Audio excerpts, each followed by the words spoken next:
আমার লাগে অনেক রাগ করছে, এবার এত রাগ করছে যে আমার পালা ধুয়ে গেছে গা।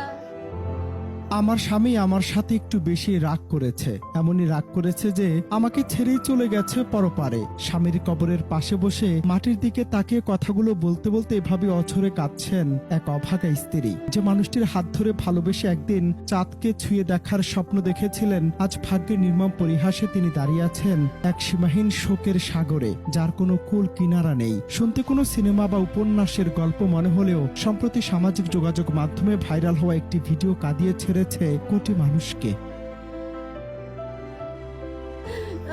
শুয়ে রয়েছে মাটির মধ্যে। আল্লাহ গো, আমার লাগে কেন লাগে এমন করলেন আপনি? খুব সাধারণ এক পারিবারিক টানাপোড়েন আর 10টা সংসারের মতো স্ত্রীর সাথে হয়েছিল সামান্য বাকবিতণ্ডা। সেই মুহূর্তে রাগ আর অভিমান সহ্য করতে না পেরে বাড়ি থেকে বের হয়ে গিয়েছিলেন স্বামী। রাগ কমলে ফিরে আসবেন এমনটাই হয়তো ভেবেছিলেন স্ত্রী, কিন্তু নিয়তির কি নিষ্ঠুর খেলা।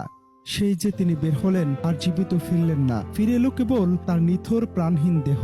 আর এরপর স্বামীর কবরের সামনে গিয়ে সেই অভাগা স্ত্রী যা করলেন তা যেন ছারখার করে